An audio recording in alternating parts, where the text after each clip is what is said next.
Let me know yours, guys. We are going to start at number 10, y'all. And I am so excited to talk about this movie at the start of my list. Now, obviously, this is a top 10, and I consider all 10 of these movies very fun movies that I've watched at least more than once, and I really thoroughly enjoyed, to the point where pulling out negative critiques for a lot of these movies has been hard.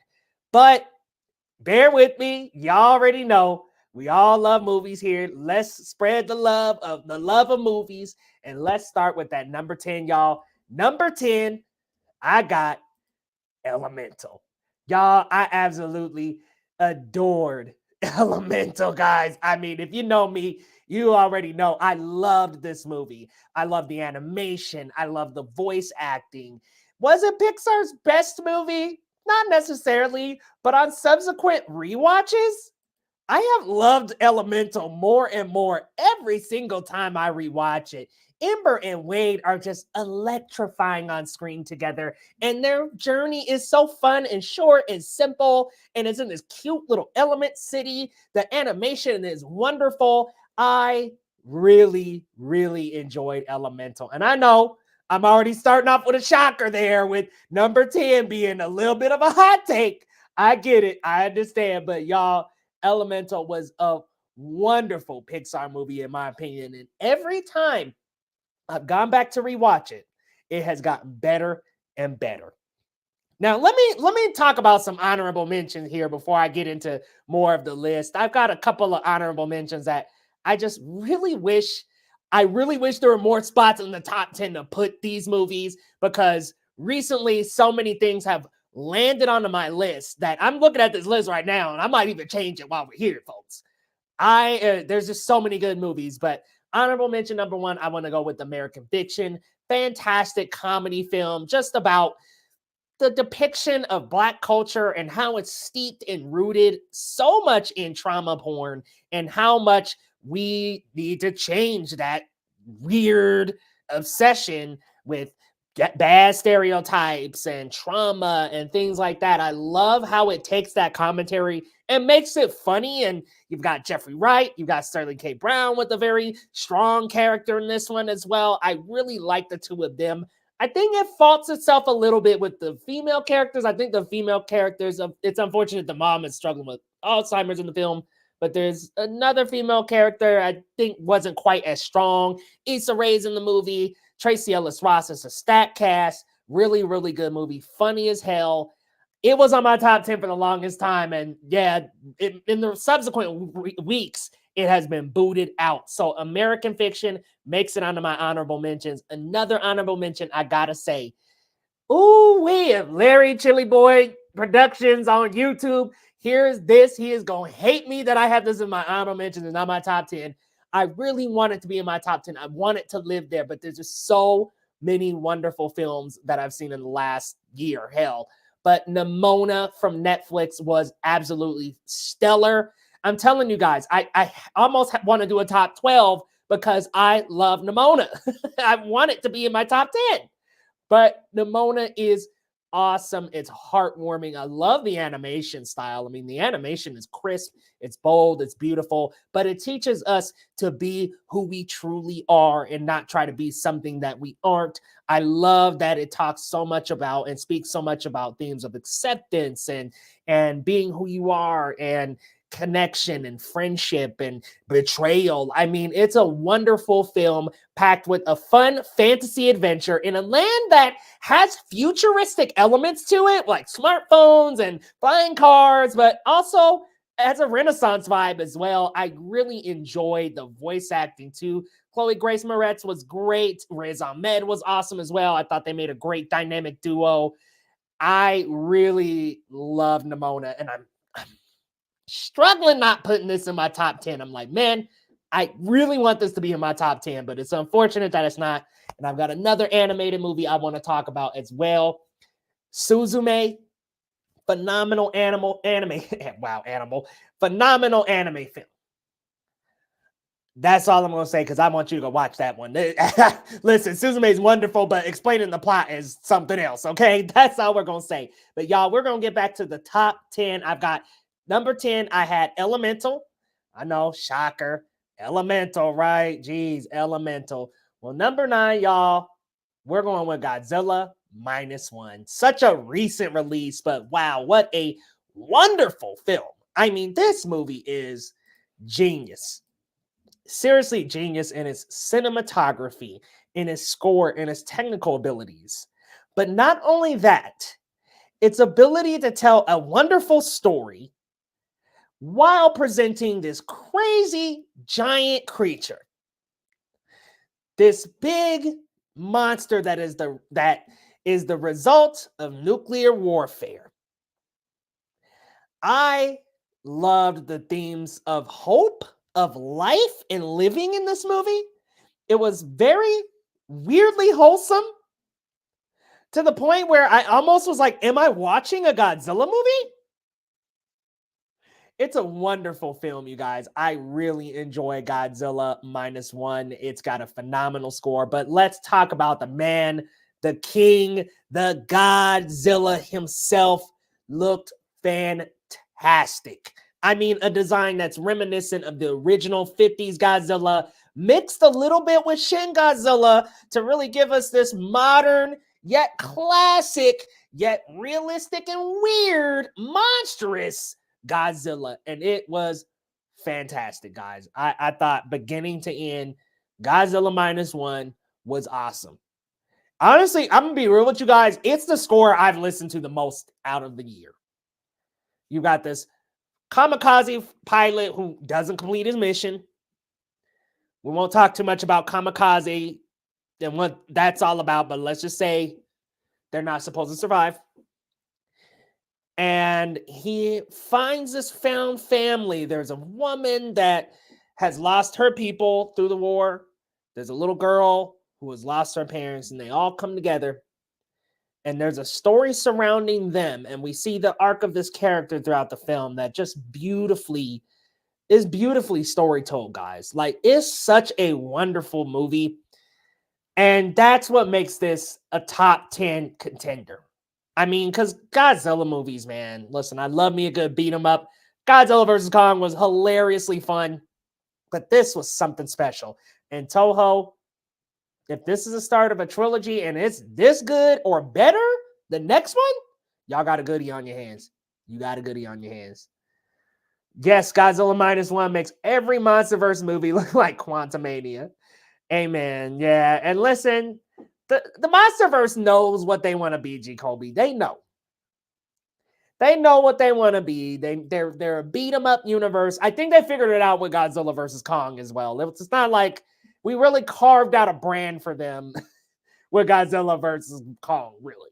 Because the first Godzilla, the King of the Monsters kind of got a little closer, and then Godzilla versus Kong was just like, all right, let's just let these monsters battle, man. And they just let it happen quite a few times in that film, and they found out what people like about their movies. So let them do their thing. Let Godzilla -1 and Toho experiment with different types of Godzilla. Shin Godzilla was also a great film. So let them experiment and let them experiment and let the MonsterVerse do their thing. Just let them do their thing, guys. But y'all, we're going to move on to the very next one. I could not have a top 10 of the year list without the man, the myth, the legend himself, Hayao Miyazaki, aka the director of this film and many other Studio Ghibli films. But The Boy and the Heron, y'all, what a film. All I'm going to say is, what a movie. The Boy and the Heron is animated so beautifully. And I'll be honest with you guys, it feels like, honestly, The Boy and the Heron feels a little bit like two movies.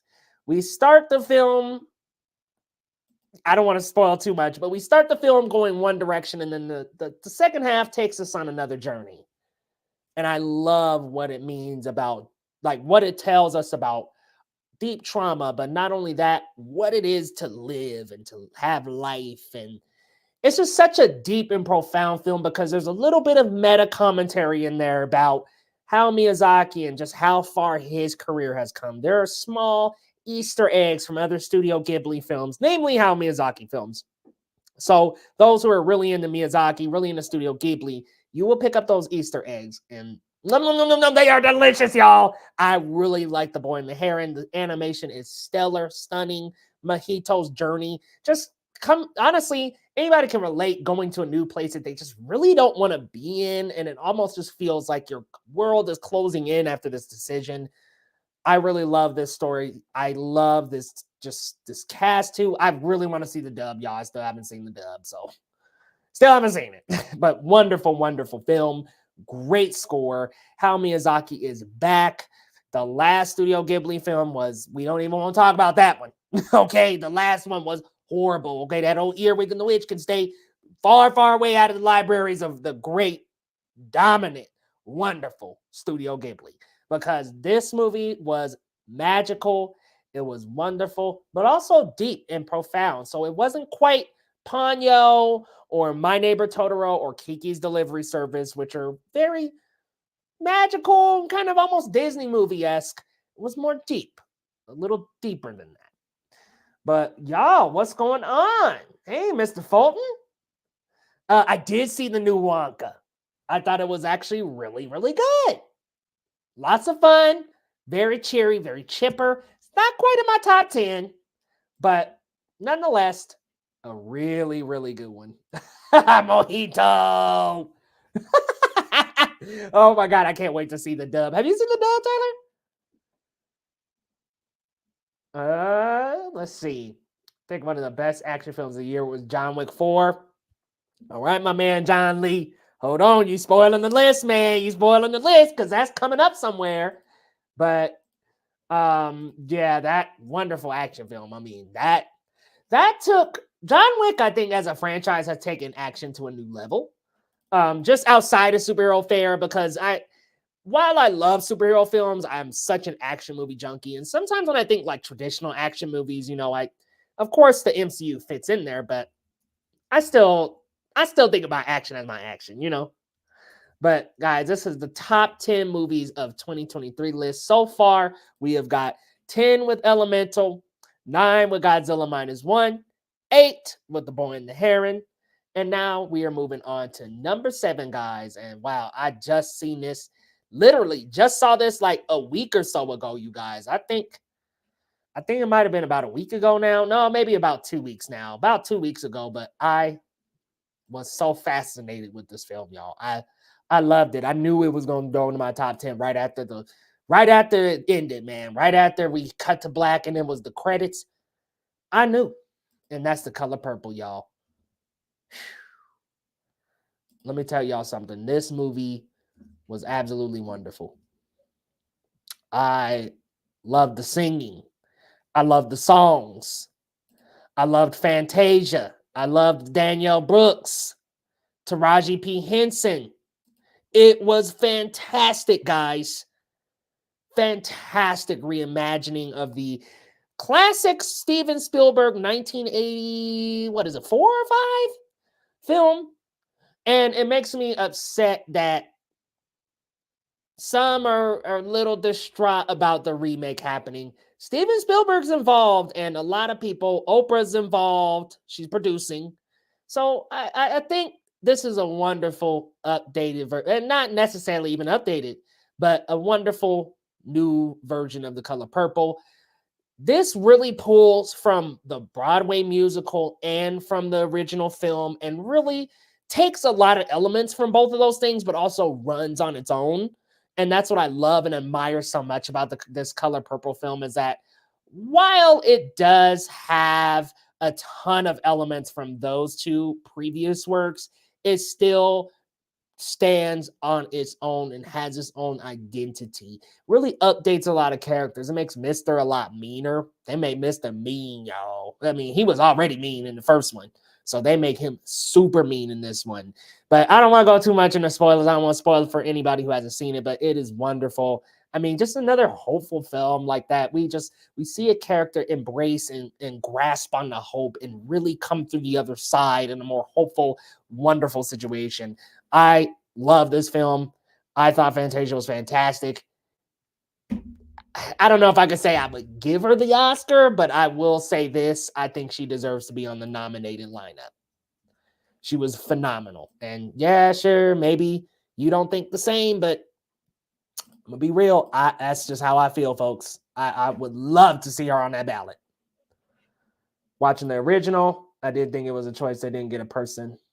Yeah, you know that. Well, and here's what I'll say, Rodney Dollar. Like, the opportunities were not as big for us back then. That's all. I'm gonna leave it at that. It's just unfortunate. But Danielle Brooks, I think she might maybe take it. I don't know. Divine Joy Randolph is doing very well right now. So I don't know. We'll see what happens with that nomination and with those nominations, because there's been some weird back and forth about Color Purple with the nominations and stuff. But y'all, we're going to keep it moving and grooving. We've got 10 Elemental, 9 Godzilla -1, 8 The Boy and the Heron, 7 The Color Purple. We got to move into our next one, y'all. We got to move into our number 6. And I hate that I had to boot this out of the top 5. I had to boot this out of the top 5, y'all. I hate it, y'all. But let's talk about this one. TMNT Mutant freaking Mayhem, guys. This film, seriously, what I love so much about this movie is that it managed to, in an expert way, blend elements of 90s TMNT culture with modern culture. And it did the best possible fusion of those cultures and blended them so well together and just made this wonderful masterpiece, y'all. TMNT Mutant Mayhem is a beautifully animated film about brotherhood, friendship, family, and hey, a little bit of a beat there of actually not even a little bit, a big theme of what it means to be a father. I love TMNT Mutant Mayhem. I love that these Teenage Mutant Ninja Turtles are actually teenagers this time. Now, it's not, I'll admit, in the original live action films, they're pretty teenagery. But I will say in a lot of the other animated iterations that came after the 80s and after the 90s, we got some like rugged turtles. And I don't know who all here is my age, but I will say this. Man, we had the 2003 Ninja Turtles, and they was beating some ass, y'all. I mean, it was like some anime turtles. I'm not sure if y'all remember that series of TMNT, but that was what I grew up with. There wasn't no Teenage Mutant Ninja. They was rocking guitars and like, dude, my Teenage Mutant Ninja Turtles, every decade got a TMNT, and my decade, man, they was rocking guitars, and them turtles was buff. I mean, like, I was like, dang, these some DBZ turtles, my guy. They were goated, but Mutant Mayhem, awesome. I mean, the voice cast is absolutely spectacular to get Ice Cube, Paul Rudd. I mean, the 4 kids who voiced the brothers were great as well. Jackie Chan, amazing cast, man. I mean, it's awesome. The comedy's funny. I think they're goofy and fun. It has probably, aside from anything John Wick, probably my favorite action sequence of the year, with all 4 of them doing the old boy long haul take. That was phenomenal. I mean, I thought that was such a wonderful, cool sequence to do that long haul take through that. I thought that was such a great addition. And I really like the action choreo they roll with, especially in that sequence. But just throughout the film, I thought was really, really good, man. I really love this movie. Leonardo, that's my man, y'all. That's my guy. Yeah, man. So I loved TMNT Mayhem. I thought, what a exquisite work of art. And that, ladies and gentlemen, is what happens when you allow your animators to actually have some time. They said they allowed them to have a good, healthy work-life balance. That is what you get. And I am very happy with that end product. So let's treat our animators right. Let's treat our visual effects workers right.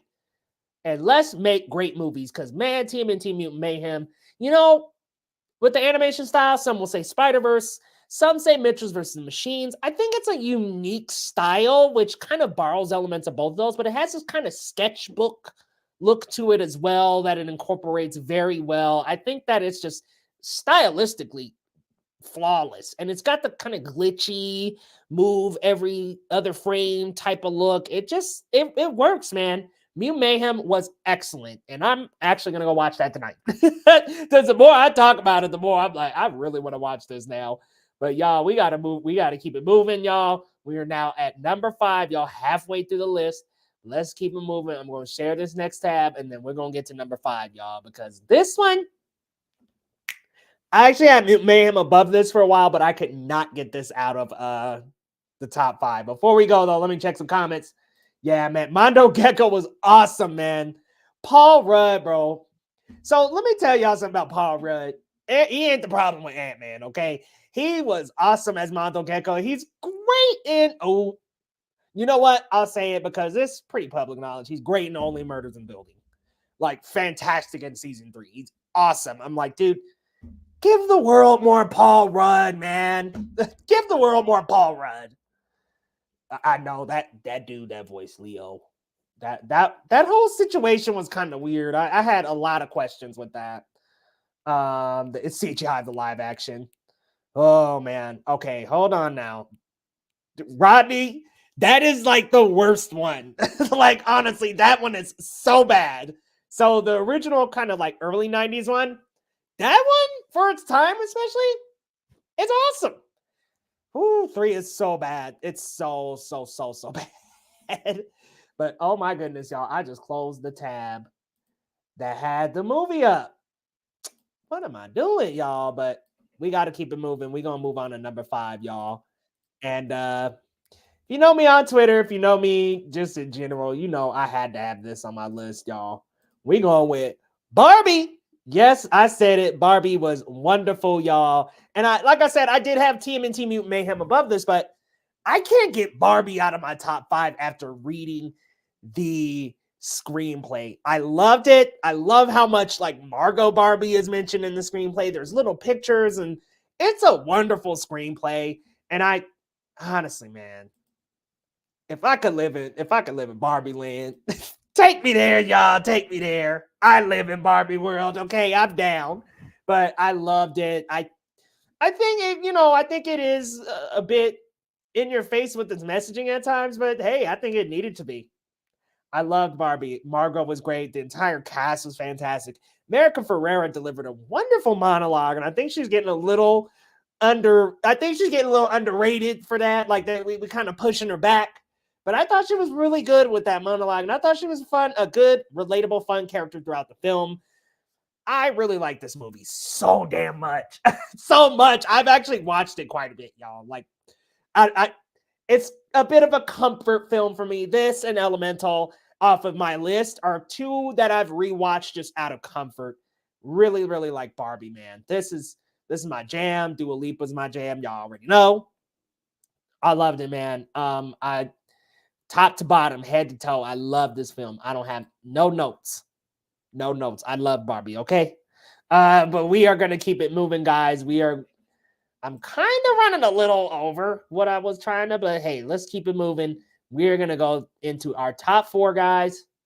Speaking of 4, let's talk about 4, shall we? Let's talk about John Wick 4. John Wick 4, man. What a movie, man. Listen. The action in this film is fantastic. I mean, honestly, that's not giving it enough credit. The action in this film is just something out of this world. Something so good to where I think the stunts, I think the action choreography should open the Oscars' eyes to a stunts category. This is a work of art in terms of action cinema. Its neon lighting is beautiful. The set pieces are gorgeous. When they were at the hotel in Tokyo, it was just something else. I was like, damn, that continental in Tokyo, crazy. This movie was phenomenal, guys. I mean, it was just action-packed, guns blazing the entire time, hand-to-hand combat throughout most of the movie. I mean, honestly, John Wick 4 barely had any dialogue. I mean, 4 might be the amount of lines of dialogue we can get out of this movie, because really, John Wick himself barely even talks. We're just watching him just beat guys up, gun dudes down. It's a fun time of a movie. Some say it's too long. I don't know, man. I was strapped in, ready for another hour if we had to do it. It was fun. The cinematography was crazy, guys. These shots that felt very borrowed out of video games, GTA 5 and tons of other high-velocity racing games. It felt very pulled out of video game world with some of those shots that worked. It wasn't hokey and cheesy and badly designed. It was fantastic, man. John Wick, man. John freaking Wick. He's just, these action films are excellent, bro. And I hope they never leave the market, because they have changed action entirely after. I mean, you got to look at John Wick, and this has got to be the new standard, bro. Marvel, y'all can't keep slacking. And that's not me just saying that. I love Marvel. I'm not trying to be a hater. But I'm just saying, man, like Blade, man. Y'all gonna have to, for Blade at least, y'all gotta bring this kind of energy, bro. We can't be sitting up here dibble dabbling. We gotta make it look like that. And that was $100 million. $100 million. We got the same budget for Blade. Let's make it happen. Hey, what's going on, cousin? Good to see you, cuz. I think the Oscars could recognize action films. Yeah, yeah. I was happy with EAO, because I was like, okay, that's not quite all the way action, but it's dabbles in action, so I love seeing that. Keanu Reeves as Punisher. I mean, he's Constantine. Somebody better not mess with his dog. That's all I'm saying. Don't mess with John's dog now, Baba Yaga gonna come for you. Blade should take notes from John Ford. Yep.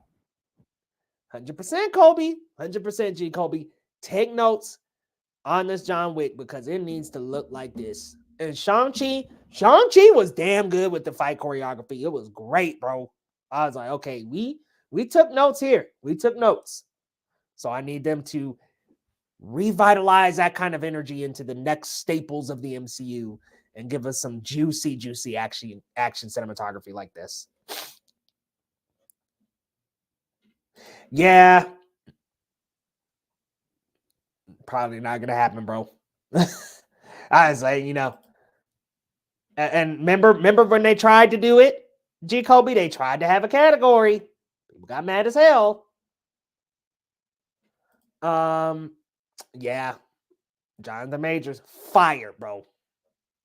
Fire. Yeah, Wish cost $200 million, which was a lot. I'm like, such a high budget. These movies, man, just getting higher and higher. But y'all, I just saw this in the last couple weeks, and it just has already made my top three movies now. I gotta tell y'all about Poor Things, man. Yorgos Lanthimos, The Favorite, The Lobster. Fantastic director, bro. And Poor Things was something else. Think about like gothic Disney liberation movie with Emma Stone. Lots of adult things. Braylon, this is not a movie for you, sir. I love this film. It is a very hard film to dissect for me, but I love it. I can't even say it's hard to dissect. It's just one of those movies that you just got to see it to believe it. And I thought it was absolutely wonderful. Like everything about it. Willem Dafoe, Emma Stone especially. I'm going to be real with you guys. This is basically like a Frankenstein story. Well, kind of. I don't want to say it's a Frankenstein story, but this woman is reanimated, brought back to life, learns how to live again. It's a fantastic film. Like, honestly, it's one of those movies, though, guys, where it's hard to recommend because it's so bizarre. Like, it's so bizarre. I mean, Willem Dafoe's having a blast. The visuals are really cool, very supplementary. And it makes sense with the context. Like, it works into the world that they're in. Honestly, man, I easily top 3 of the year for me. And it's bizarre as hell. So don't go into this with the mindset of, I guess I did say gothic Disney, but like, it's not quite as conventional as Disney. It's not quite as simple as Disney. Oh, look at G. Kobe like, hold on now. We see you. What?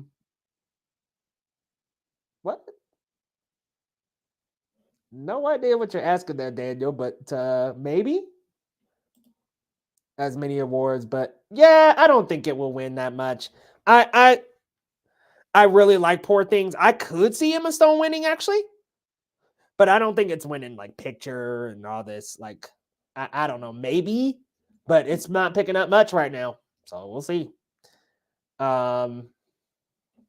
Ooh, if I could make a movie, what would it be? And who would be in it? Well, what it would be, I'd have to think about it a little bit. I'm not entirely sure off the top. I never necessarily wanted to make a movie, but if I could make a movie, man, I would. Braylon, maybe. I mean, if I feel like I love talking about movies, but I'm like, man, making them is just a whole different level. But honestly, we're just gonna start out with I'm gonna make some kind of movie with Lakeith Stanfield, John David Washington, and Denzel Washington, all in the film. Not sure what we're gonna do with all them, but we're gonna do something. And we're gonna throw in John Boyega. We're gonna do something with the 4 of them. I don't know what, not sure what, but something with those 4. Oh, if I could make a Marvel movie? If I could make a Marvel movie, ooh, I mean, it would definitely be some kind of Spider-Man, man. I mean, I gotta say, I'm quite the Spider-Man fan, so I make some kind of Spider-Man. And honestly, the live-action Miles Morales movie, like I know it's a little generic at this point. Miles is really popular right now, but I would absolutely make a Miles Morales movie. Absolutely. But y'all, we've got 2 more movies on this list, and I want to get through them because we also got to talk a little bit about the worst. I'm not going to do 10 worst. I'm just going to do some of the ones I didn't like. Okay. So, a little preface, we're not going to be grilling movies, flaming movies. We're just going to talk about some movies I didn't quite like. But let's get into my number 2. And let me tell you guys, this movie right here tore me to pieces. And that's Past Lives. Past Lives is about 2 former childhood friends who are, childhood crushes and had little crushes on each other, reunite in life once, and then another time when they're much older, and all these feelings of what they missed out on cook up a little and makes them think of, the past life that they had together when they were kids. It's a wonderful film. Like I said, one of the friends, the male, the guy, goes and visits the woman when they're much older. So they were childhood friends, childhood crushes with a deep love for one another. And the guy goes to visit the woman, and there's just like such an emotional connection. They hadn't seen each other either or heard from each other in so many years. It's so deeply emotional. It's so there was a quote just here. It says stunningly romantic. That's perfect way to put it. It's wonderful, man. I loved Past Lives. It's emotional. It's sad. It's not even sad. I can't even say sad. There's hope. But man, it's very emotional in all the best ways. Beautifully written, beautifully shot, wonderfully acted. I can't get enough. This movie, though, I haven't been able to go back to as much just because every time I watch this movie, I'm crying. So I'm like, can't go back to this one so much. I be crying, y'all. Crying. So I don't go back to this one as much, but Past Lives comes in at a comfortable number 2. And I mean, I was just talking about this guy not too long ago, right? I mean, you guys asked me which Marvel movie I would love to direct. And I said a live action Miles Morales. If you know me, you already know what I'm about to pick for number 1, y'all. Why are we even asking this? It is Across the freaking Spider-Verse, y'all. That number 1 comes in at ATSV, baby. This movie was phenomenal, y'all. Phenomenal. Listen, not only does it embrace the true heroics of Spider-Man, but it also embraces family, acceptance, love, and gives us this beautiful tale of Miles Morales and somebody who is not going to accept what others want to say or do about him.